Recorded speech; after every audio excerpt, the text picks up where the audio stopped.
ইউনিয়নের সম্মানিত সভাপতি, উপস্থিত দূর দূরান্ত থেকে আগত আমার গার্মেন্টস শ্রমিক ভাই বোনেরা, 5টি ফেডারেশন আয়োজিত আজকের এই মানববন্ধনের বিভিন্ন নেতৃবৃন্দ এবং সামনের সাংবাদিক বন্ধুগণ, ইতিমধ্যেই আপনারা পূর্ববর্তী বক্তাদের কাছ থেকে শুনতে পাচ্ছেন যে বাজেটে আমাদের আলোচনার কথা।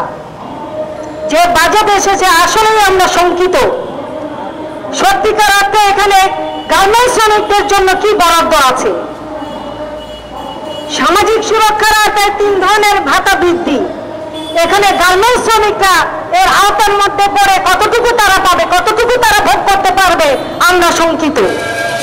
সত্যিকার অর্থে এদেশে খেতে খাওয়া নির্যাতিত, নিপীড়িত, শোষিত একমাত্র গার্মেন্টস সেক্টরের শ্রমিকরা, যারা আজও তাদের ন্যূনতম মজুরি 12,500 টাকা তারা পাচ্ছেন না।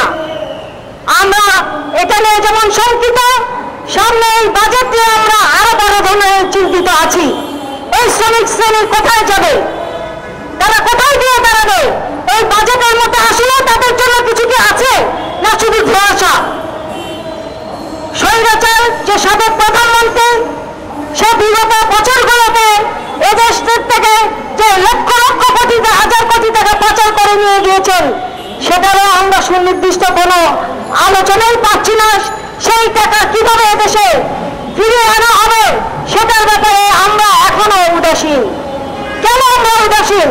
সেই টাকা যদি ফেরত আসে তাহলে এদেশের মেহনতি যে মানুষগুলো আছে তারা তাদের যে অধিকার কিছুটা হলেও লাঘব পাবে, সেই অধিকারের আওতায় তারা তার অধিকার ফিরিয়ে পাবে, এটা আসলে কেউ ভাবছেন না। পাশাপাশি বলবেন যে ঋণ আমাদের বোঝা, আমাদের মাথায় আমাদেরকে চাপিয়ে দেওয়া হয়েছে। আমরা খেতে খাওয়া শ্রমিক শ্রেণী তথা কৃষি সেক্টর, গার্মেন্টস সেক্টর, আপনার ইন্ডাস্ট্রিয়াল বিভিন্ন সেক্টর থেকে আমরা সাধারণ জনগণ খেতে খাওয়া, এখানে সাংবাদিক ভাই বোনেরা আপনারা এর মধ্যে জড়িত আছেন। এই ঋণের বোঝা থেকে আমরা কেউ কিন্তু পার পেতে পারছি না। তাহলে এটা একমাত্র এখন অন্তর্বর্তীকালীন যে সরকার আছেন তাদেরকে আমরা বলবো, গার্মেন্টস সেক্টরের শ্রমিকদের নিয়ে আপনারা ভাবুন। আমরা যারা আছে দেশের, আমরা সুশীল সমাজের যারা আমরা বাসিন্দা, খেতে খাওয়া মানুষ, আমরা শ্রমজীবী মেহনতি মানুষ, তাদের কথা না ভেবে আপনি কিভাবে একটা বাজেট ঘোষণা করা হলো? এই বাজেটের মধ্যে আমাদের কি আছে?